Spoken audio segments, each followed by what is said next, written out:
Hello everyone, Satyanath Tagore institute में आपका स्वागत है। पिछले लेक्चर में हमने बजट से संबंधित प्रक्रियाओं को देख लिया था। बजट को हमने पढ़ लिया था, संयुक्त अधिवेशन को पढ़ लिया था, काफ़ी सारी चीज़ें हमने पढ़ी थी। आज हमें बजट के इतर जो बजट के अलावा जो और सारी प्रक्रियाएँ होती हैं धन निकालने की, उन सब चीज़ों को पढ़ना है आज हमें। साथ ही साथ हम संसदीय प्रक्रिया को भी चालू करेंगे, जिसमें प्रश्नकाल, शून्यकाल, आधे घंटे की चर्चा, ये सब चीज़ें आती हैं। तो उन सब चीज़ों को हमें देखना है। अनुपूरक अनुदान क्या होता है, अतिरिक्त अनुदान क्या होता है, अधिक अनुदान क्या होता है, लेखा अनुदान क्या है, प्रत्यानुदान क्या है, अपवानुदान क्या है, ये सारी चीज़ें हम पढ़ेंगे। तो यदि ये वीडियो आपको अच्छी लगे तो वीडियो को लाइक कीजिएगा, शेयर कीजिएगा, कमेंट कीजिएगा, साथ ही हमारे चैनल को सब्सक्राइब कीजिएगा। तो चलिए लेक्चर की शुरुआत करते हैं।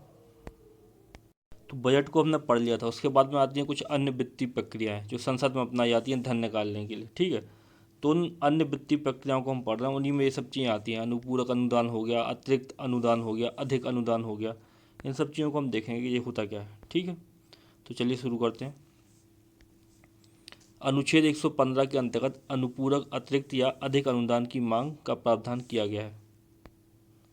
जो अनुच्छेद 115 जो है, आपको ये आर्टिकल याद रखना है, जो भी मैं लिख देता हूँ यहाँ पर। अनुच्छेद 115 जो है उसके अंतर्गत क्या है, अनुपूरक अनुदान है, अतिरिक्त अनुदान है और अधिक अनुदान है। ठीक है, अब हम देखते हैं आगे। अनुच्छेद 115 के अनुसार जब विनियोग विधेयक द्वारा प्राधिकृत कोई निधि किसी विशिष्ट सेवा पर चालू वित्तीय वर्ष के दौरान खर्च करने के लिए राशि कम पड़ गई हो, या किसी ऐसी नई सेवा जिसका उल्लेख वार्षिक बजट में ना हो के लिए धन की आवश्यकता हो, तो राष्ट्रपति संसद के दोनों सदनों के समक्ष अनुपूरक या अतिरिक्त अनुदान की मांग रखवाता है। ठीक है ना। अनुपूरक अनुदान या अतिरिक्त अनुदान को कब लाया जाता है संसद में? जब बजट में किसी किसी बजट में किसी योजना का उल्लेख है। मान लो बजट में आयुष्मान भारत योजना का उल्लेख था, ठीक है ना। सरकार ने उसके लिए 5,000 करोड़ रुपए क्या किए थे, निकाले थे। ठीक है ना, विनियोग विधेयक के द्वारा। मैंने आपको बताया था बजट में, बजट जब पेश हुआ था उसके बाद विनियोग विधेयक लाया जाता है। विनियोग विधेयक के माध्यम से जितनी भी जो राशि जहाँ जहाँ अलॉट की है सरकार ने, वो निकालती है संचित निधि से राशि। ठीक है, अब अनुपूरक और अतिरिक्त अनुदान जो है ये भी संचित निधि से राशि निकालने का एक तरीका है। ठीक है ना। लेकिन कब लाते हैं हम अनुपूरक और अतिरिक्त अनुदान? क्योंकि हम विनियोग विधेयक तो ला चुके हैं। विनियोग विधेयक के माध्यम से हमने जितने भी बजट में जो जो योजनाएं थी, जो जो जिनका हमें क्रियान्वयन करना था, उन सब के लिए हमने पैसा निकाल लिया। अब लेकिन क्या हुआ, जैसे मान लो कोई योजना है, ऐसे आयुष्मान भारत योजना है, सरकार ने क्या किया, 5,000 करोड़ रुपये उसके लिए क्या किए, अलॉट किए। अब वो 5,000 करोड़ रुपये जो है वो खर्च हो गए। ठीक है ना, और उसके लिए और अधिक पैसों की जरूरत है, 1,000 करोड़ रुपये और चाहिए। ठीक है ना। या फिर सरकार ने कोई ऐसी नई योजना चालू कर दी उसी वित्तीय वर्ष में जिसका उल्लेख बजट में नहीं किया था। ठीक है, अब कोई नई योजना चालू की है तो जाहिर सी बात है उसके लिए अलग से अनुदान चाहिए। ठीक है ना, उसके लिए अलग से विधेयक लाने की जरूरत है। ठीक है, उसका जिक्र करने की जरूरत है संसद में। तो उसके लिए क्या होता है, अनुपूरक या अतिरिक्त अनुदान आता है। समझ आप बात को। अनुपूरक या अतिरिक्त अनुदान जो है वो आर्टिकल 115 के तहत है। अनुपूरक और अतिरिक्त अनुदान कब लाया जाता है? जब किसी योजना के लिए जो राशि अलॉट हुई थी वो खर्च हो गई हो। ठीक है ना, या फिर कोई नई योजना जिसका उल्लेख बजट में नहीं है उसके लिए धनराशि की आवश्यकता हो, तो अतिरिक्त या अनुपूरक अनुदान की मांग रखवाते हैं। कौन? राष्ट्रपति, संसद के दोनों सदनों में। तो ये हो गया अनुपूरक या अतिरिक्त अनुदान। फिर हम देखते हैं अधिक अनुदान। अधिक अनुदान क्या होता है? तो देखो, जब किसी वित्तीय वर्ष के दौरान किसी सेवा के लिए अनुमानित रकम से अधिक रकम उस सेवा पर व्यय हो गई हो, तो राष्ट्रपति लोकसभा में अधिक अनुदान की मांग रखवाता है। ठीक है ना। जैसे मान लो कोई सेवा थी, ठीक है ना, आयुष्मान भारत कोई ले लेते हैं हम। जैसे आयुष्मान भारत योजना थी, 5,000 करोड़ रुपये उसके अलॉट किए गए थे, लेकिन उससे ज़्यादा रुपये उस पर खर्च हो गए। ठीक है ना, 6,000 करोड़ रुपये से खर्च हो गए उस पर। तो उसके लिए क्या होता है, फिर अधिक अनुदान की आवश्यकता होती है। समझ आप बात को। तो अधिक अनुदान लाया जाता है। जो एक्स्ट्रा 1,000 करोड़ रुपये हैं उनको लाने के लिए क्या होता है, अधिक अनुदान की आवश्यकता होती है। तो ये हो गए आपके अनुपूरक अनुदान या अतिरिक्त अनुदान और अधिक अनुदान। अब हम पढ़ेंगे लेखानुदान, प्रत्यानुदान और अपवादानुदान। ये चीज़ें होती क्या हैं, ठीक है, इनको हम पढ़ेंगे। जल्दी ही आपकी विधायिका खत्म हो जाएगी। ठीक है ना, विधायिका भी खत्म हो जाएगी। कार्यपालिका हम पढ़ चुके हैं, न्यायपालिका खत्म हो जाएगी, और फिर उसके बाद में आपकी इंडियन पॉलिटी लगभग समाप्त हो जाएगी। अभी हम संसद को पढ़ रहे थे, ठीक है ना, संसद मतलब विधायिका को पढ़ रहे थे। लोकसभा पढ़ा हमने, राज्यसभा पढ़ा, ये सारी चीज़ें हमने पढ़ी। ठीक है, उनसे संबंधित हमने सारी चीज़ें देख ली। विधेयक देख लिया, और विधेयक की प्रक्रिया क्या होती है, कितने प्रकार के विधेयक होते हैं, ये सब चीज़ें हम देख चुके हैं। अब बस लास्ट स्टेज में आपका ये वाला चैप्टर है। ठीक है ना, तो लास्ट स्टेज में आपकी जो विधायिका है वो चल रही है। उसके बाद हम न्यायपालिका को देखेंगे, फिर उसके बाद में इंडियन पॉलिटी खत्म हो जाएगी। फिर उसके बाद यदि यदि लगेगा तो हम लोग क्या करेंगे, जो एमपी का है, ठीक है ना, एमपी की आपकी पॉलिटी है वो स्टार्ट करेंगे, ठीक है। तब इन सब चीज़ों को हम देखना है, लेखा अनुदान को, प्रत्याय अनुदान को, अपवाद अनुदान को, ठीक है। देखते हैं अनुच्छेद 116 के अंतर्गत लेखानुदान, प्रत्यानुदान तथा अपवादानुदान के द्वारा संचित निधि से धन निकालने का प्रावधान किया गया है, ठीक है। तो हम देखते हैं लेखानुदान क्या होता है। तो देखो, भारत की जो संचित निधि होती है वो निधियाँ भी मैंने आपको पढ़ा दी है। संचित निधि क्या होता है, आप मेरे पुराने लेक्चर देखना, तो उसमें आपको संचित निधि भी मिल जाएगी। संचित निधि से धन निकाला जाता है, बजट पारित होता है, फिर विनियोग विधेयक पारित होता है। विनियोग विधेयक के माध्यम से ही संचित निधि से धन निकाला जा सकता है। लेकिन कई बार क्या होता है कि ऐसी स्थिति होती है लोकसभा के सामने कि विनियोग विधेयक पारित नहीं हो पाता, ठीक है ना। विनियोग विधेयक पारित करने का समय नहीं रहता है, 1-2 महीने की बात रहती है, ठीक है। 1-2 महीने खर्च निकालना होता है जैसे, तो उसके लिए क्या होता है, लेखानुदान की व्यवस्था की गई है कि विनियोग विधेयक पारित किए बिना भी आप अग्रिम राशि निकाल सकते हो, ठीक है ना। कुछ दिनों के लिए, एक निश्चित अवधि के लिए आप संचित निधि से सरकार का खर्च चलाने के लिए अग्रिम राशि निकाल सकते हो, उसको बोलते हैं लेखानुदान। तो लेखानुदान को हम देख लेते हैं क्या है लेखानुदान। देखो, लेखानुदान एक अग्रिम व्यवस्था है, ठीक है ना, संचित निधि से धन निकालने की, ठीक है ना। तो देखो, लेखानुदान क्या है, एक अग्रिम व्यवस्था, संचित निधि से धन निकालने के लिए विनियोग विधेयक का पारित होना आवश्यक है। अनुच्छेद 114, जो मैंने आपको बताया कि लेखानुदान क्या है, एक अग्रिम व्यवस्था है, विनियोग विधेयक के पहले ही धन निकाल देना, ठीक है ना। और संचित निधि से धन निकालने के लिए क्या करना पड़ता है, विनियोग विधेयक पारित करना पड़ता है अनुच्छेद 114 के अनुसार। फिर देखो आगे, परंतु यदि किसी कारणवश किसी वित्तीय वर्ष के कुछ भाग के लिए अनुमानित व्यय हेतु विनियोग विधेयक पारित करना संभव ना हो, ठीक है ना, तो लोकसभा ऐसे वित्तीय वर्ष के लिए किसी भाग के लिए अग्रिम अनुदान भारत की संचित निधि से दे सकती है, ठीक है। तो जब कभी भी विनियोग विधेयक पारित कर पाना संभव ना हो सरकार के लिए, तो सरकार लेखानुदान के माध्यम से क्या कर सकती है, अग्रिम जो पैसा है, मतलब विनियोग विधेयक के पहले ही पैसा निकाल सकती है। आ रही बात समझ में।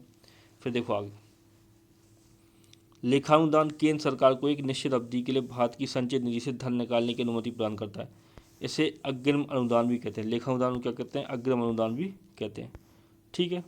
फिर देखो आगे, जब किसी सेवा के अति विशाल होने या उसके अनिश्चित स्वरूप के कारण उसकी मांग के विवरण का वार्षिक बजट के साथ देना संभव नहीं होता है, तो ऐसी मांग के लिए लोकसभा संचित निधि से धन प्रदान कर सकती है। इसे प्रत्यानुदान कहा जाता है। कई बार क्या होता है कि कुछ ऐसी योजनाएं होती हैं, जैसे मनरेगा हो गया, ठीक है ना। अब उसके लिए अनुमानित कितने रुपए चाहिए ये बता पाना संभव नहीं होता, या फिर कई प्रकार की ऐसी योजना होती है, स्वास्थ्य योजनाएं होती हैं, ठीक है, तो उनके लिए अनुमानित कितने रुपए चाहिए ये बता पाना क्या है, संभव नहीं है।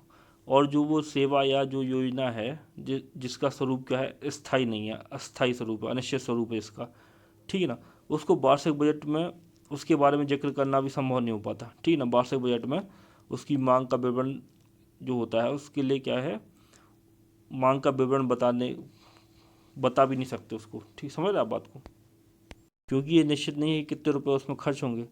तो इसके लिए क्या होता है, जब उस सेवा के लिए, कोई ऐसी सेवा जिसका निश्चित स्वरूप है, उसके लिए धन की आवश्यकता होती है, तो संचित निधि से धन प्रत्यानुदान के माध्यम से निकालते हैं। प्रत्यानुदान को इंग्लिश में बोलते हैं वोट्स ऑफ क्रेडिट। आ रही बात में। फिर हम देखते हैं अगला। फिर देखो आगे, लोकसभा किसी विशिष्ट प्रयोजन हेतु कोई ऐसा अनुदान पारित कर सकती है जो किसी वित्तीय वर्ष की चालू सेवा का भाग नहीं है, अर्थात जो बजट में शामिल नहीं है। इसे अपवादानुदान या एक्सेप्शनल ग्रांट कहा जाता है। सरकार ने बजट पेश कर दिया, ठीक है, सरकार ने सब बता दिया कौन सी योजना है, किस योजना में काम करना है, किस योजना में कितना अनुदान चाहिए, सब पैसे ऐसे निकाल लिए। उसके बाद में सरकार को बीच में लगा, बजट पारित होने के बाद में कोई ऐसी योजना उसको चालू करनी है, ठीक है ना, कोई नई योजना चालू करनी है, और जिसका विवरण क्या है, बजट में नहीं दिया गया है। समझ आप बात को। बिल्कुल नई योजना है, सरकार ने ला दी इसी वर्ष और बजट पेश हो चुका है। अब उसके लिए यदि आप उसके लिए सरकार को चाहिए पैसे, तो वो अपवादानुदान के माध्यम से निकालती है। एक्सेप्शनल ग्रांट जो होता है इंग्लिश में उसको बोलते हैं, उसके माध्यम से किसी विशिष्ट प्रयोजन के लिए सरकार क्या कर सकती है, किसी चालू वित्तीय वर्ष में क्या कर सकती है, धनराशि निकाल सकती है किसी ऐसी सेवा के लिए जिसका उल्लेख उसने बजट में नहीं किया गया था। समझ रहे बात आपको। और प्रत्यानुदान किसके लिए निकाला जाता है, ऊपर पढ़ा ना हमने, बोर्ड्स ऑफ क्रेडिट जिसको इंग्लिश में बोलते हैं प्रत्यानुदान। प्रत्यानुदान ऐसी सेवा के लिए निकाला जाता है जिसका क्या होता है, अनिश्चित स्वरूप होता है, जिसके लिए कितना खर्च आएगा, किसी ऐसी सेवा जिसके लिए कितना खर्च आएगा, इसका अनुमान लगा पाना संभव नहीं हो पाता। तो उसके लिए प्रत्यानुदान के माध्यम से धनराशि निकाली जा सकती है। आ रही है समझ में? तो ये आपके हो गए प्रत्यानुदान, अपवादानुदान, ये सब चीज़ें आपकी हो गई हैं, ठीक है ना। इसके बाद हम देखते हैं भारत की संचित निधि व भारत व्यय। भारत की संचित निधि, ठीक ना, आकस्मिक निधि, सार्वजनिक खाता या लोक खाता, ये सब चीज़ें मैंने आपको पढ़ा दी थी पिछले लेक्चर में। तो आज हमें बस ये देखना है, कई बार क्वेश्चन मैंने देखे हैं कि आते हैं कि भारत की संचित निधि पर कौन कौन से व्यय भारित हैं, ठीक ना, या भारत की संचित निधि पर कौन कौन से व्यय भारित हैं। संचित निधि को यदि आपको समझना है तो मेरा पिछला लेक्चर देख लेना, बहुत अच्छे तरीके से मैंने संचित निधि को उसमें कवर कराया है, ठीक है। हम देखते हैं कि संचित निधि पर भारित व्यय कौन कौन से हैं। तो देखो, अनुच्छेद 112(3) के अनुसार भारत की संचित निधि पर भारित व्यय निम्नलिखित हैं, ठीक है ना। पहला है राष्ट्रपति के वेतन और भत्ते तथा उनके पद से संबंधित अन्य व्यय। राष्ट्रपति से संबंधित जितना भी खर्चा है, उनके वेतन भत्ते हुए, उनके पद से संबंधित जितना भी व्यय हो गया, वो भारत की संचित निधि पर भारित होता है, ठीक है ना। फिर देखो आगे, राज्यसभा के सभापति, उपसभापति तथा लोकसभा के अध्यक्ष और उपाध्यक्ष के वेतन और भत्ते, ठीक ना। राज्यसभा के सभापति हो गए, उपसभापति हो गए, लोकसभा के अध्यक्ष और उपाध्यक्ष के वेतन भत्ते हो गए, ये सब भी क्या होते हैं, ये भी भारत की संचित निधि पर भारित होते हैं। मतलब ये भारत की संचित निधि से दिए जाते हैं। मतलब इनका जो भुगतान होता है, इनका जो जितनी भी सैलरी वगैरह है इन लोगों की, उसका भुगतान क्या होता है, भारत की संचित निधि से होता है, ठीक है। फिर देखो आगे, भारत सरकार द्वारा लिए गए ऋण की अदायगी का व्यय या उस पर दिए जाने वाला ब्याज या उससे संबंधित व्यय, ठीक है ना। भारत सरकार ने यदि कोई ऋण लिया है, ठीक ना, और उसकी अदायगी का जो व्यय है वो, या फिर उस पर दिया जाने वाला ब्याज, ठीक ना, उससे संबंधित व्यय जितना भी है वो सब भारत की संचित निधि पर भारित होता है। फिर देखो आगे, उच्चतम न्यायालय, ठीक ना, सुप्रीम कोर्ट ऑफ इंडिया के न्यायाधीश जो होते हैं, उनके वेतन भत्ते जो होते हैं और पेंशन वगैरह होती हैं, वो भारत की संचित निधि पर भारित होती हैं। फिर देखो उच्च न्यायालय, मतलब हाई कोर्ट, जो अलग अलग स्टेट में जो हाई कोर्ट हैं, ठीक ना, उनके न्यायाधीशों की पेंशन व अन्य वेतन भत्ते, ठीक ना, राज्यों की संचित निधि से दिए जाते हैं, ठीक ना। बाहर जो सुप्रीम कोर्ट होता है, सुप्रीम कोर्ट के जो न्यायाधीश जो होते हैं, उनके वेतन भत्ते और पेंशन जो होते हैं वो क्या होते हैं, भारत की संचित निधि में भारित होते हैं। ये वाला फैक्ट याद रखना आपको, ये बहुत इंपॉर्टेंट फैक्ट है। और जो उच्च न्यायालय होते हैं, जिस स्टेट का जो उच्च न्यायालय होता है, जैसे हमारा स्टेट है मध्य प्रदेश, मध्य प्रदेश का उच्च न्यायालय है जबलपुर में, ठीक है ना। ग्वालियर और इंदौर में क्या है, उच्च न्यायालय की खंडपीठ है, ठीक है, समझ रहे आप बात को। तो मध्य प्रदेश उच्च न्यायालय जो है, उसके जो न्यायाधीश हैं, उसके वेतन भत्ते मध्य प्रदेश सरकार की जो संचित निधि होती है, मध्य प्रदेश सरकार की जो, जैसे केंद्र की संचित निधि होती है, ऐसी ऐसी राज्यों की संचित निधि होती है। जो मध्य प्रदेश सरकार की जो संचित निधि होगी उससे दिए जाएंगे उच्च न्यायालय के। अब जैसे बॉम्बे हाई कोर्ट हो गया या कलकत्ता हाई कोर्ट हो गया, तो कलकत्ता हाई कोर्ट कहाँ पे है, पश्चिम बंगाल जो हमारा राज्य है भारत देश का, उसमें कलकत्ता हाई कोर्ट स्थित है। अब कलकत्ता हाई कोर्ट के जो न्यायाधीश होंगे, मुख्य न्यायाधीश होंगे, उसमें कई सारे न्यायाधीश होंगे, उनके वेतन भत्ते बंगाल जो राज्य है उसकी जो संचित निधि है उस पर भारित होंगे। आगे और समय फिर देखो आगे, भारत की नियंत्रक महालेखा परीक्षक के वेतन भत्ते और पेंशन, ठीक है ना। जो कैग होता है जो, ठीक है ना, computer and auditor general of India जो होते हैं, कैग जिनको हम बोलते हैं, उनकी जो वेतन भत्ते जो पेंशन वगैरह जो होते हैं वो भी किस पे भारित होते हैं, भारत की संचित निधि पर भारित होते हैं। किसी न्यायालय या मध्यस्थ अधिकरण के निर्णय, डिक्री या पंचाट को लागू करने के लिए अपेक्षित व्यय, ठीक है ना। कोई न्यायालय जो होता है या कोई अधिकरण होता है, वो कोई निर्णय देता है या कोई डिक्री देता है या कोई पंचाट देता है, उसको लागू करने के लिए अपेक्षित व्यय होते हैं, वो भी भारत की संचित निधि पर भारित होते हैं। फिर देखो आगे, कोई अन्य व्यय जो संसद द्वारा भारत की संचित निधि पर भारित घोषित किया गया, ठीक है ना। कोई भी ऐसा व्यय इसमें शामिल किया जा सकता है जो संसद घोषित कर दे कि वह भारत की संचित निधि पर क्या होगा, भारित होगा। तो ये हो गया आपके क्या, भारत की संचित निधि पर भारित व्यय, ठीक है ना। अब हम चालू करते हैं संसदीय प्रक्रिया को। संसदीय प्रक्रियाएं क्या होती है, संसद में कई सारी प्रक्रियाएं होती हैं। प्रश्नकाल होता है, आधे घंटे की चर्चा होती है, समझ रहे आप बात को। कई सारे उसमें प्रश्न पूछे जाते हैं, तारांकित प्रश्न होते हैं, अतारांकित प्रश्न होते हैं, ठीक है ना, प्रस्ताव होते हैं, कई प्रकार के प्रस्ताव आते हैं, ठीक है। उन सब चीज़ों को, उस पूरी संसदीय प्रक्रिया को हमें समझना है, ठीक है। तो हम चालू करते हैं संसदीय प्रक्रिया को, ठीक है। ठीक है, तो देखो, अनुच्छेद 118 जो है, ठीक है ना, संसदीय प्रक्रिया का मतलब है संसद में जो होता है, जितनी बहस होती है वो बहस क्या होती है, प्रश्नकाल क्या होता है, शून्यकाल के, ये सब चीज़ें हमें देखना है, समझ आप बात को। कितने प्रकार के उसमें प्रश्न पूछे जाते हैं, क्या होता है, ये सब चीज़ें हम पढ़ेंगे, कितने प्रकार के प्रस्ताव आते हैं।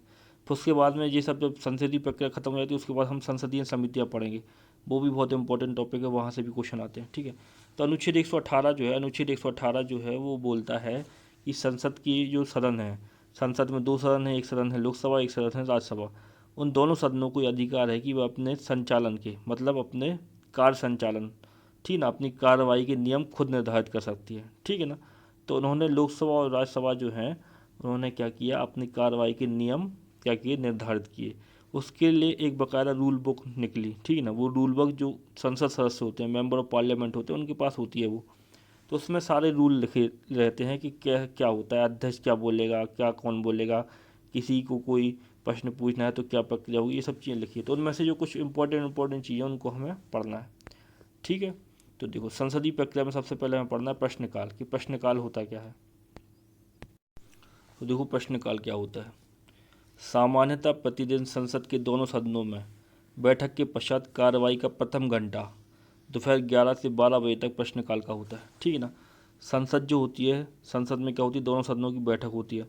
उसके पश्चात जो कार्रवाई का पहला घंटा होता है, जैसे ही बैठक हुई और फिर कार्रवाई चालू हुई, तो कार्रवाई का जो पहला घंटा है मतलब दोपहर 11 से 12 बजे तक, वो होता है प्रश्नकाल।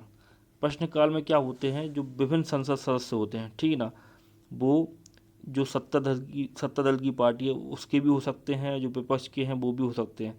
अब वो क्या करते हैं, मंत्रिपरिषद जो है, ठीक ना, केंद्रीय मंत्रिपरिषद जो है उससे क्या करते हैं, सवाल पूछते हैं, तो उसी को बोलते हैं प्रश्नकाल।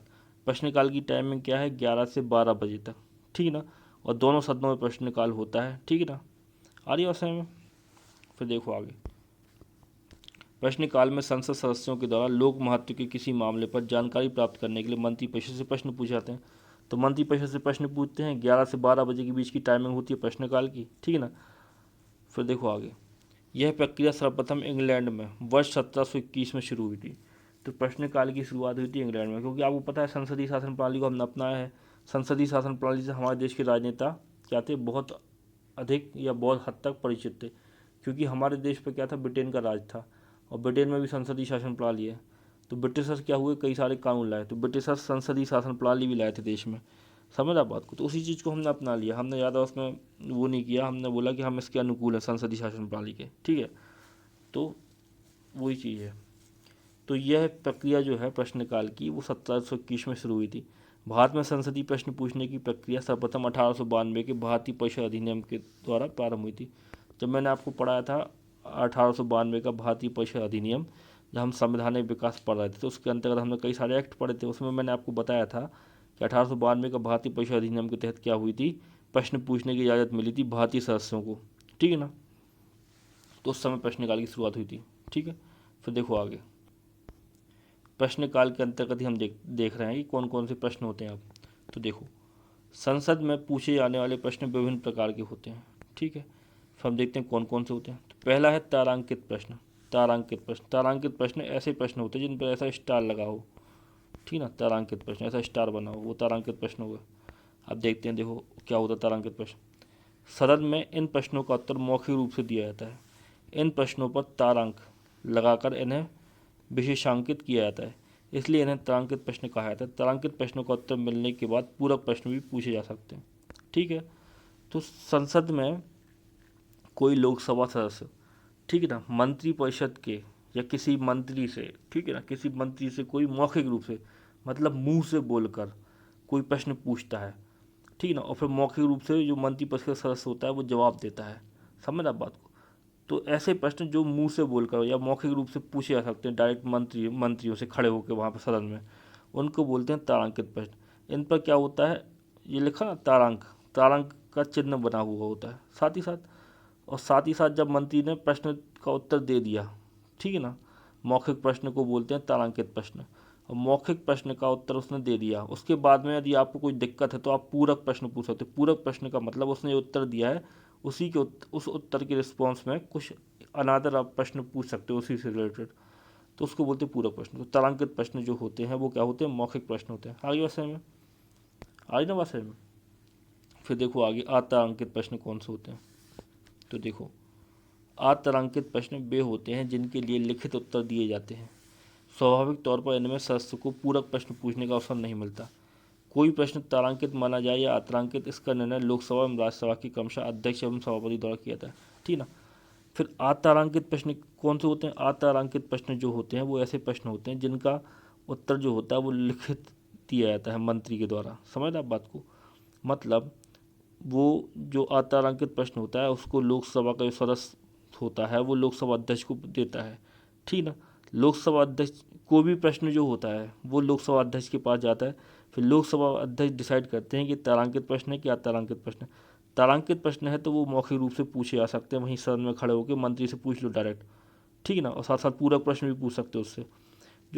फिर यदि उसने किसी लोकसभा अध्यक्ष ने उसके पास जो प्रश्न है उसको अतारांकित घोषित कर दिया तो फिर उस प्रश्न का क्या होगा? लिखित उत्तर मिलेगा मंत्री के द्वारा। समझ आप?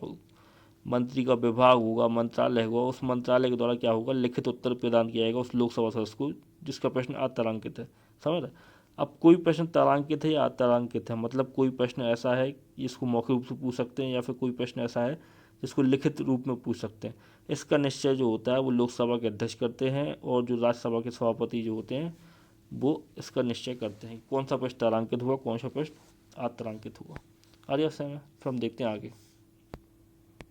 अब देखो अल्प सूचना प्रश्न। अल्प सूचना प्रश्न क्या होता है? तो देखो, अल्प सूचना प्रश्नों का संबंध किसी लोक महत्व के तात्कालिक मामले से होता है जो साधारण प्रश्न के लिए निर्धारित 10 दिन की अवधि की अपेक्षा कम समय की सूचना पर पूछा जाता है। इसका उत्तर साधारणतः मौखिक रूप से दिया जाता है। ठीक है ना। कोई भी प्रश्न जब हम पूछते हैं तो उस प्रश्न को हमें 10 दिन पहले सबमिट करना पड़ता है। ठीक है ना। लोकसभा अध्यक्ष के पास है, सभापति के पास है, लोकसभा के सम्मुख, समझ रहा, पटल पर। ठीक है। लेकिन जो अल्प सूचना प्रश्न होते हैं वो किसी लोक महत्व के विषय में होते हैं। सडनली कोई गतिविधि होती है, मान लो जैसे अभी भारत और चाइना के बीच में डोकलाम विवाद था। अब डोकलाम विवाद जो है वो कल परसों हुआ है। ठीक है ना। उसके ऊपर क्वेश्चन पूछना जरूरी है, मान लो विपक्षी के सदस्य को, तो क्या करेगा? वो अल्प सूचना प्रश्न के माध्यम से पूछेगा। वो जो उसका प्रश्न होगा वो क्या कहलाएगा? अल्प सूचना प्रश्न कहलाएगा। और उसकी जानकारी उसको लोकसभा अध्यक्ष को 10 दिन पहले भी नहीं देनी पड़ेगी।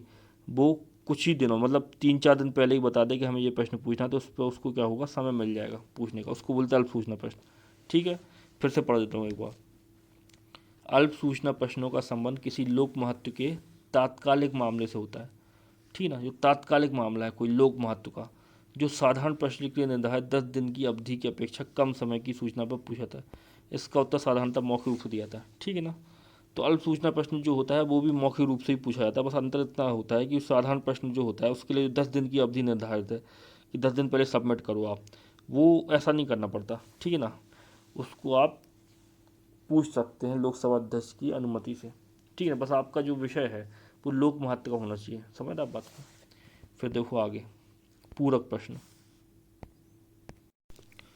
देखो, जब मंत्री द्वारा किसी प्रश्न का उत्तर दिया जाता है तो उस उत्तर की किसी बात को लेकर पुनः जो प्रश्न पूछा जाता है उसे पूरक प्रश्न कहते हैं।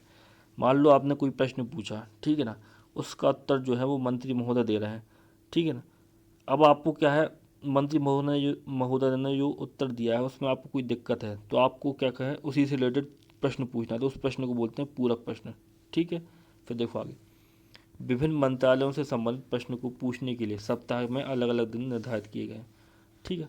अलग अलग मंत्रालय से संबंधित प्रश्न होते हैं ये जो लोकसभा के सदस्य पूछते हैं सरकार से या मंत्रिपरिषद से, तो उसके लिए क्या है, सप्ताह में अलग अलग दिन निर्धारित किए गए हैं कि कब किस पूरक प्रश्न का क्या होगा, उत्तर दिया जाएगा। आ रही बात समझ में आपको? फिर देखो आगे, गैर सरकारी सदस्यों से पूछे जाने वाले प्रश्न। संसद में मंत्रिपरिषद के सदस्यों के अतिरिक्त अन्य सदस्यों से पूछे जाने वाले प्रश्नों को गैर सरकारी सदस्यों से पूछे जाने वाला प्रश्न कहा जाता है। जब कोई गैर सरकारी सदस्य किसी विधेयक, संकल्प या कार्य के लिए उत्तरदायी होता है तो उससे संबंधित कार्य के विषय में प्रश्न पूछा जाता है। ठीक है ना। अब देखो, सरकार से तो प्रश्न पूछे ही आते हैं मंत्रिपरिषद से, क्योंकि सरकार काम कर रही है तो लोकसभा के जो विपक्ष के नेता हैं, ठीक है ना, या विपक्ष के जो सदस्य हैं वो तो प्रश्न पूछेंगे ही मंत्रिपरिषद। साथ साथ क्या होता है, कोई गैर सरकारी सदस्य होता है। गैर सरकारी सदस्य मतलब जो मंत्रिपरिषद के बाहर का सदस्य है। अब यदि आपको उससे प्रश्न पूछना है, समझ रहे आप बात को, वो विपक्ष का भी हो सकता है, सत्तारूढ़ दल का भी हो सकता है। ठीक ना, गैर सरकारी सदस्य। ठीक। अब विपक्ष का कोई सदस्य है, अब वो क्या हुआ, उसने मान लो अविश्वास प्रस्ताव लाया मंत्रिपरिषद के खिलाफ, या फिर उसने क्या किया, महाभियोग प्रस्ताव लाया। किसके खिलाफ? राष्ट्रपति के खिलाफ। अब यदि आपको उससे प्रश्न पूछना है, ठीक है ना, यदि उससे प्रश्न पूछा जाता है, ठीक है, सरकार के सदस्यों द्वारा या जो दल है, बहुमत प्राप्त दल है जिसकी सरकार, उसके सदस्यों द्वारा उससे प्रश्न पूछा जाता है, तो इन ऐसे प्रश्नों को बोलते हैं गैर सरकारी सदस्यों से पूछे जाने वाले प्रश्न, ठीक ना। तो लोकसभा में क्या होता है, पूछा जाता है कि जैसे अब महाभियोग कोई ले आया तो उससे पूछा जाएगा कि आप क्यों महाभियोग लाए, क्या कारण हो गया भाई, क्यों राजनीति कर रहा है, ये सब चीज़ें जो होती हैं। तो ऐसे प्रश्न जो गैर सरकारी सदस्यों से पूछे जाते हैं उनको गैर सरकारी सदस्यों से पूछे जाने वाले प्रश्न बोला जाता है। आगे बात समझ, ये सारे हो गए प्रश्न, और फिर मैंने बता दिया प्रश्नकाल, ठीक है ना। फिर देखो शून्यकाल क्या होता है, जीरो आवर जिसको बोलते हैं, शून्यकाल क्या है। अब देखो प्रश्नकाल मैंने बता दिया, प्रश्नकाल जो होता है वो 11 से 12 के बीच का उसका समय होता है रोज, ठीक है ना, दोपहर में। फिर यदि हम देखें तो ये शून्यकाल जो होता है, इसको जीरो आवर बोलते हैं, वो क्या होता है, वो 12 से 1 बजे के बीच का समय होता है। अब हम देखते हैं शून्यकाल को क्या होता है, शून्यकाल की विशेषताएं क्या होती हैं। देखो, संसद के दोनों सदनों में प्रश्नकाल के तुरंत बाद दोपहर 12 बजे से 1 बजे तक 1 घंटे का समय शून्यकाल कहा जाता है, ठीक ना। संसद के जो दोनों सदन हैं उसमें प्रश्नकाल के तुरंत बाद दोपहर 12 बजे से 1 बजे तक 1 घंटे का समय क्या होता है, शून्यकाल कहा जाता है। शून्यकाल में विचार के लिए विषय पहले से निर्धारित नहीं होता। शून्यकाल में बिना पूर्व सूचना के सार्वजनिक महत्व का कोई भी प्रश्न उठाया जा सकता है, ठीक है ना। तो शून्यकाल की अवधि क्या होती है, जब प्रश्नकाल समाप्त हो जाता है 11 से 12 के बीच में, फिर 12 से 1 का जो समय होता है वो होता है शून्यकाल। शून्यकाल में क्या होता है, किसी भी लोक महत्व के विषय को उठाया जा सकता है, और साथ ही साथ जो शून्यकाल में जो विषय उठाए जाते हैं उनका कोई पूर्व निर्धारित क्रम नहीं होता है, और ज़रूरी नहीं है कि जो शून्यकाल में जो विषय उठा रहे हैं उसकी पूर्व सूचना आप लोकसभा अध्यक्ष को दो या राज्यसभा के सभापति को दो। आप उनको बिना सूचना दिए भी किसी लोक महत्व के विषय को वहाँ पर उठा सकते हो, ठीक ना, बिना सूचना दिए, बिना कागजी कार्रवाई किए, समझ आप, डायरेक्ट आप पूछ सकते हो कोई भी चीज़ को, तो उसको बोलते हैं शून्यकाल। तो शून्यकाल की सबसे महत्वपूर्ण विशेषता यही है, देखो, शून्यकाल की सबसे महत्वपूर्ण विशेषता ये है, प्रश्नकाल और शून्यकाल में इतना सा अंतर है कि शून्यकाल में बिना पूर्व सूचना के सार्वजनिक महत्व का कोई भी प्रश्न उठाया जा सकता है। मतलब बिना पूर्व सूचना दिए लोकसभा अध्यक्ष को या राज्यसभा के सभापति को आप क्या कर सकते हैं, सार्वजनिक महत्व का कोई प्रश्न उठा सकते हैं। आ रही है समझ में आपको, ठीक है। फिर आपने जो प्रश्न उठाया उसके लिए आप उत्तर देने को भी कह सकते हो किसी मंत्री को। इसी कारण जो शून्यकाल होता है, शून्यकाल को प्रश्न उत्तर सत्र भी कहते हैं। मतलब आप अपने आपके दिमाग में जो क्वेश्चन है आप डायरेक्ट उठो वहाँ पे पूछ लो शून्यकाल में। जरूरी नहीं है कि आपको लोकसभा अध्यक्ष से पूछना पड़े या उनको सूचना देना पड़े उस प्रश्न के संबंध में, जबकि प्रश्नकाल में जो प्रश्न पूछे जाते हैं उनकी सूचना देनी पड़ती है, समझ ना। प्रश्नकाल में जो प्रश्न पूछे जाते हैं उनकी क्या होती है, सूचना देनी पड़ती है।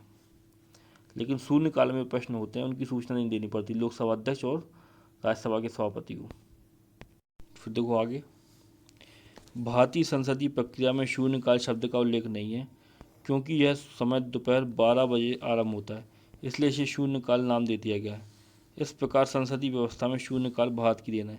यह भारतीय संसदीय व्यवस्था द्वारा विकसित किया गया एक नवाचार है जिसकी शुरुआत वर्ष 1962 से की गई थी, ठीक है ना। जो शून्यकाल जो है, शून्यकाल का उल्लेख नहीं था भारत के संविधान में, प्रश्नकाल का उल्लेख है। प्रश्नकाल की शुरुआत हुई थी ब्रिटेन से। शून्यकाल जो था, शून्यकाल की शुरुआत हुई है भारतीय संसद से। भारतीय संसद की जो परंपरा है उनसे शून्यकाल की शुरुआत हुई है, 1962 में इसकी शुरुआत हुई थी। आगे बात समझ। फिर देखो आगे, आधे घंटे की चर्चा। आधे घंटे की चर्चा क्या होती है देखते हैं हम। जब किसी पर्याप्त लोक महत्व के मामले में किसी तारांकित, अतारांकित या अल्प सूचना प्रश्न द्वारा संसद में उत्तर दिया गया हो तथा उत्तर में कोई ऐसा तथ्य शामिल हो जिसका स्पष्टीकरण आवश्यक हो, तो ऐसे तथ्य के संबंध में संसद में चर्चा अंतिम आधे घंटे 5 PM से 5:30 PM के बीच की जा सकती है, ठीक है ना। मान लो आपने प्रश्नकाल के दौरान या शून्यकाल के दौरान, ठीक है ना, आपने कोई प्रश्न पूछा, कोई तारांकित प्रश्न पूछा आपने, कोई अतारांकित प्रश्न था, या आपका कोई अल्प सूचना प्रश्न था, जिसका संसद में क्या किया, मंत्री जो हैं, ठीक ना, संबंधित जो मंत्री हैं, मंत्रिपरिषद के मंत्री, उन्होंने क्या किया, उत्तर दे दिया आपको। लेकिन उस उत्तर में कोई ऐसा तथ्य शामिल है जिसका स्पष्टीकरण आवश्यक है, तो ऐसे तथ्य के संबंध में क्या होती है, संसद में आधे घंटे की चर्चा हो सकती है। कब होती है, शाम को होती है, ठीक है ना, 5 से 5:30 PM के बीच में चर्चा होती है, उसको बोलते हैं आधे घंटे की चर्चा। आ रही भाषा में, जब किसी संसद सदस्य ने कोई तारांकित या अतारांकित प्रश्न पूछा है, समझ ना बात को, किससे, मंत्रिपरिषद से। अब मंत्रिपरिषद के किसी मंत्री ने उसका उत्तर दे दिया है, अब उस उत्तर में कोई ऐसा तथ्य है, ठीक है ना, मान लो उन्होंने कोई गलत तथ्य दे दिया जिसका क्या है स्पष्टीकरण आवश्यक है, तो तो उस स्पष्टीकरण को लेकर आधे घंटे की चर्चा की जा सकती है। उस तथ्य का स्पष्टीकरण देने के लिए मंत्रिपरिषद से, या उस तथ्य का स्पष्टीकरण लेने के लिए मंत्रिपरिषद से आधे घंटे की चर्चा की जा सकती है 5 से 5:30 PM के बीच में। इसको बोलते हैं आधे घंटे की चर्चा। आ रही है समझ में? फिर हम देखते हैं आगे। देखो अल्पकालीन चर्चाएं क्या होती हैं। ठीक है, अल्पकालीन चर्चा को देखते हैं क्या होती है। किसी अविलंबनीय, जिसे टाला नहीं जा सकता हो, लोक महत्व के विषय को सदन के ध्यान में लाने के लिए कोई गैर सरकारी सदस्य अल्पकालीन चर्चा प्रारंभ करता है। ठीक है ना, कोई भी ऐसा विषय है, ठीक ना, ऐसा कोई लोक महत्व का विषय है जो अविलंबनीय है, जिसको टाला नहीं जा सकता, जिसकी चर्चा करना बहुत आवश्यक है, उसके उसके संबंध में सदन का ध्यान आकर्षित करने के लिए कोई गैर सरकारी सदस्य अल्पकालीन चर्चा प्रारंभ कर सकता है। समझ आप बात को? फिर देखो आगे। अल्पकालीन चर्चा के लिए सप्ताह में 2 दिन का समय निर्धारित किया गया है। सामान्यतः ऐसी चर्चा मंगलवार और गुरुवार को होती है। ठीक है ना, तो ये सब चीज़ें आपको याद रखना है कि अल्पकालीन चर्चा होती क्या है। किसी अविलंबनीय लोक महत्व का विषय है जिसको टाला नहीं जा सकता, जिस विषय को, उससे संबंधित जो चर्चा करनी है उसको बोलते हैं अल्पकालीन चर्चा। अब अल्पकालीन चर्चा के लिए क्या है, संसद में 2 दिन निर्धारित हैं। कौन कौन दिन निर्धारित हैं? वो है मंगलवार और गुरुवार। उस दिन अल्पकालीन चर्चा की जा सकती है। आ रही है समझ में? तो ये सब चीज़ें आपको याद रखना है। ठीक है, तो अल्पकालीन चर्चा कैसी चर्चा है? कोई ऐसा विषय है जिसके बारे में तुरंत बात करना आवश्यक है। तो यदि उस चर्चा को हमें उठाना है तो क्या करते हैं, उसको अल्पकालीन चर्चा के माध्यम से उठाते हैं। अल्पकालीन चर्चा के लिए क्या है, मंगलवार तथा गुरुवार के दिन संसद में निर्धारित है। लेकिन जो अल्पकालीन चर्चा की सूचना होती है, ठीक ना, वो देनी पड़ती है लोकसभा अध्यक्ष को। तो ऐसी सूचना पर 2 और सदस्यों के हस्ताक्षर होते हैं। ठीक है ना, जो अल्पकालीन चर्चा की सूचना होती है उस पर क्या होते हैं, 2 और सदस्यों के क्या होते हैं, हस्ताक्षर होते हैं। और चर्चा की स्वीकृति के संबंध में निर्णय अध्यक्ष अथवा सभापति द्वारा किया जाता है। ठीक है ना, कि अल्पकालीन चर्चा में जो आप विषय उठा रहे हो वो होगा कि नहीं होगा। ठीक है, उसकी जो स्वीकृति है वो देते हैं लोकसभा अध्यक्ष और सभापति। वो सभापति और लोकसभा अध्यक्ष के ऊपर डिपेंड है कि वो आपको अल्पकालीन चर्चा करने देते हैं कि नहीं देते हैं। और गुरुवार और मंगलवार के समय इसके लिए निर्धारित है। ठीक है, तो ये सब चीज़ें आपको याद रखना, अच्छे से पढ़ना, गौर से पढ़ना, आपको समझ में आ जाएगी चीज़ें। क्या है अल्पकालीन चर्चा? शून्यकाल की क्या विशेषता थी? शून्यकाल की ये विशेषता थी कि शून्यकाल में आप जब भी क्वेश्चन पूछोगे तो उस क्वेश्चन के लिए आपको अनुमति लेने की आवश्यकता नहीं है लोकसभा अध्यक्ष से। आप उनको बिना बताए किसी भी विषय पर क्वेश्चन खड़े होकर पूछ सकते हो किसी भी मंत्री से। आ रही बात समझ में? तो वो होता था शून्यकाल। ठीक है ना, तो शून्यकाल की अपनी अलग विशेषता हैं, प्रश्नकाल की अलग हैं। प्रश्नकाल में तारांकित प्रश्न पूछते, अतारांकित प्रश्न पूछे जाते हैं, ये सब चीज़ें होती हैं। ठीक है, अल्पकालीन चर्चा अलग है, आधे घंटे की चर्चा अलग है। ठीक है, शाम को की जाती है आधे घंटे की चर्चा। आधे घंटे की चर्चा क्यों की जाती है? जब किसी प्रश्न का उत्तर मिल गया हो, ठीक है ना, किसी मंत्री से, अब उस मंत्री ने उस उत्तर में कोई तथ्य दिया है, उस तथ्य का क्या है, स्पष्टीकरण आवश्यक है। वो स्पष्ट नहीं हो रहा कि उन्होंने क्या बोल दिया, तो उस तथ्य के स्पष्टीकरण के लिए आप आधे घंटे की चर्चा कर सकते हो 5 से 5:30 के बीच में। ये चीज़ें भी याद रखनी है आपको कब होती है। ठीक है, यहाँ से क्वेश्चन आ सकते हैं। ये संसदीय प्रक्रिया है, समझ रहे ना बात आपको। ये संसदीय प्रक्रिया के अंतर्गत जो जो चीज़ें होती हैं वो सब चीज़ें मैं आपको पढ़ा रहा हूँ कि संसद में कैसे कार्रवाई होती है, उसको हम पढ़ना चालू कर चुके हैं। ठीक है, अब देखो अल्पकालीन चर्चा देख लिया। अब हम देखते हैं व्यवस्था का प्रश्न, पॉइंट ऑफ ऑर्डर। ये क्या होता है, व्यवस्था का प्रश्न क्या होता है, अब हम उसको पढ़ते हैं। तो देखो, जब संसद में किसी कार्रवाई के दौरान संसदीय प्रक्रिया या किसी नियम का उल्लंघन किया जाता है तो संसद का कोई सदस्य व्यवस्था पर प्रश्न उठा सकता है। यह एक असाधारण प्रक्रिया है क्योंकि इसके उठाए जाने पर सदन की कार्रवाई निलंबित हो जाती है तथा जो सदस्य उस समय बोल रहा होता है उसे अपना भाषण रोकना पड़ता है। ठीक है, फिर देखो आगे। कोई प्रश्न व्यवस्था का प्रश्न है या नहीं, इसका निर्णय पीठासीन अधिकारी द्वारा किया जाता है। समझ आप बात को? जब संसद में कोई प्रक्रिया चल रही है, कोई कार्रवाई चल रही है, या फिर कोई सदस्य जो है वो भाषण दे रहा है, या ठीक है ना, या फिर कोई मंत्री भाषण दे रहा है, अब क्या है, वो भाषण दे रहा है या कोई चीज़ बता रहा है वो नियमों के विरुद्ध है, ठीक है ना, ठीक ना, या फिर जो कार्रवाई चल रही है उसमें संसदीय प्रक्रिया जो होती है, जो कार्रवाई या जो रूल बनाए गए हैं उसके अंतर्गत नहीं हो रही है वो, ठीक है ना, वो प्रक्रिया, ठीक है ना, या फिर नियमों का उल्लंघन किया जा रहा है, तो उसके लिए क्या होता है, व्यवस्था का प्रश्न उठाया जाता है।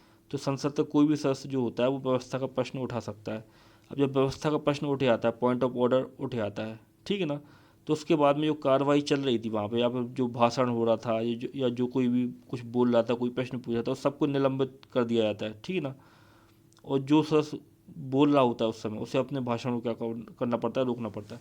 उसको बोलते हैं व्यवस्था का प्रश्न। ठीक है ना, उसके नाम से स्पष्ट हो रहा है व्यवस्था का प्रश्न। यदि किसी रूल को तोड़कर कोई कार्रवाई चल रही है तो फिर व्यवस्था का प्रश्न उठाया जा सकता है। अब कोई प्रश्न व्यवस्था का प्रश्न है या नहीं है, इसका निर्णय कौन करता है, पीठासीन अधिकारी करते हैं। कोई प्रश्न व्यवस्था का प्रश्न है या नहीं, इसका निर्णय कौन करते हैं, पीठासीन अधिकारी करते हैं। पीठासीन अधिकारी का मतलब लोकसभा में लोकसभा अध्यक्ष, राज्यसभा में राज्यसभा का सभापति। लोकसभा में यदि लोकसभा अध्यक्ष उपस्थित नहीं है तो लोकसभा का उपाध्यक्ष, वो पीठासीन अधिकारी होंगे। राज्यसभा में यदि राज्यसभा सभापति उपस्थित नहीं है तो राज्यसभा का उपसभापति, वो पीठासीन अधिकारी होंगे। आगे बात समझ में? तो ये सब चीज़ें हैं।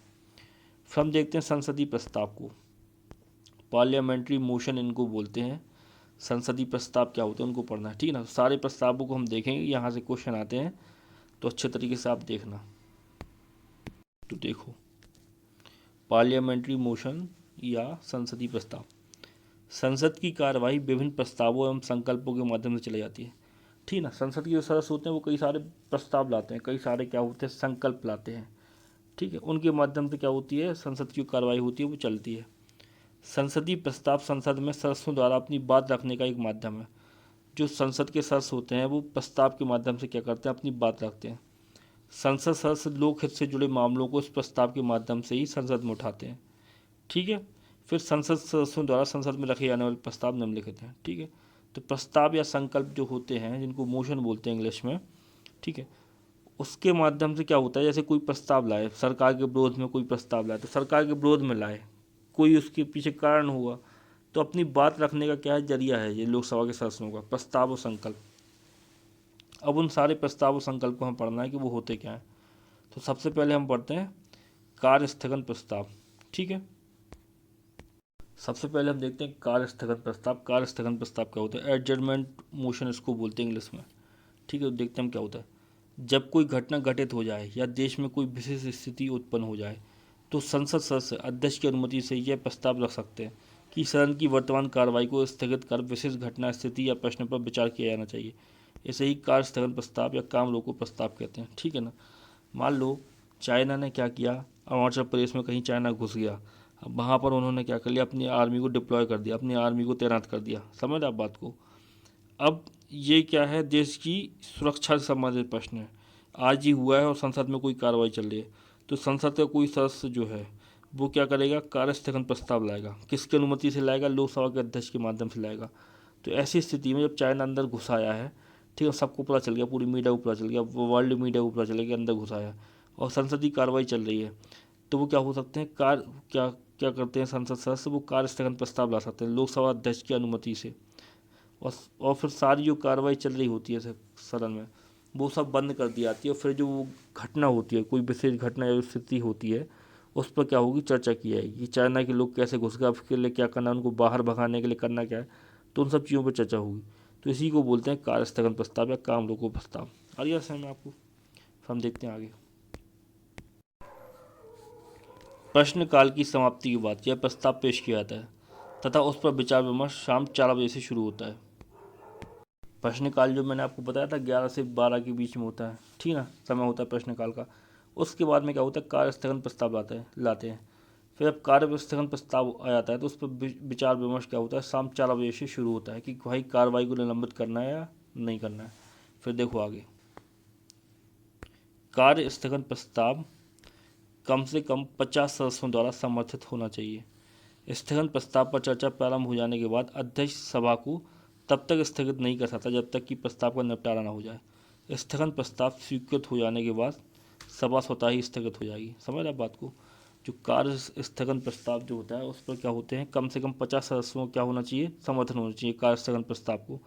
और एक बार जब स्थगन प्रस्ताव पर या कार्य स्थगन प्रस्ताव पर चर्चा प्रारंभ हो जाती है तो फिर तब तक जो लोकसभा है उसको स्थगित नहीं किया, मतलब जब तब तक सदन को स्थगित नहीं कर सकते जब तक कि उसका निपटारा हो जाए कार्य स्थगन प्रस्ताव को। करना क्या है, कार्य को स्थगित करना है कि नहीं करना है, ये सब चीज़ें जब तक हो ना जाए, मतलब उसकी प्रक्रिया पूरी ना हो जाए, तब तक उस सदन को स्थगित नहीं किया सकता।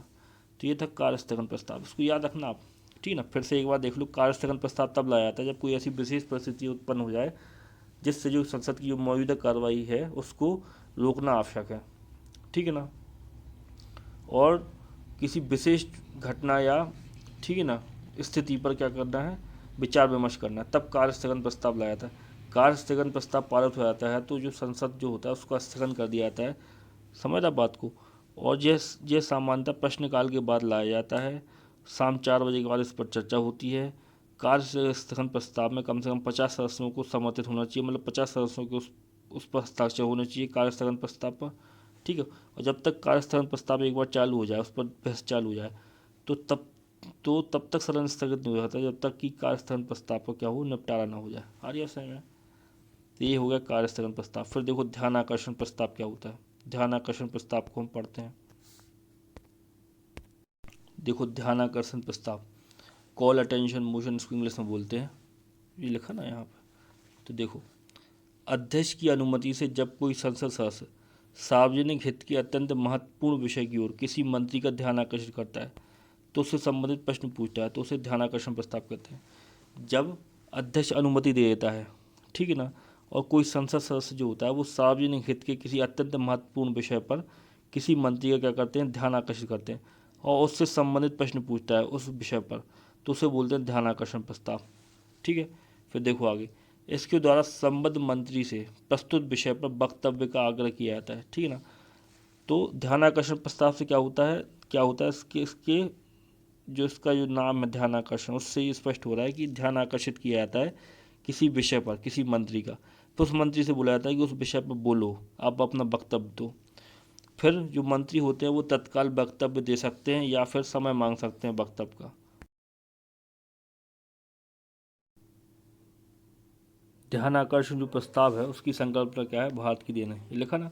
ध्यान आकर्षण प्रस्ताव हो गया, शून्यकाल हो गया, वो क्या है, सब भारत की देन है, ठीक है। फिर देखो आगे,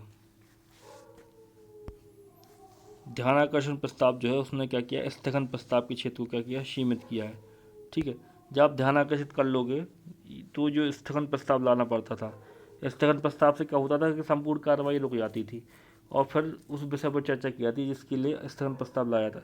लेकिन ध्यान आकर्षण प्रस्ताव से क्या होता है, ध्यान आकर्षण प्रस्ताव से किसी मंत्री का ध्यान आकर्षित किया जाता है और मंत्री से बोला जाता है कि वक्तव्य दो।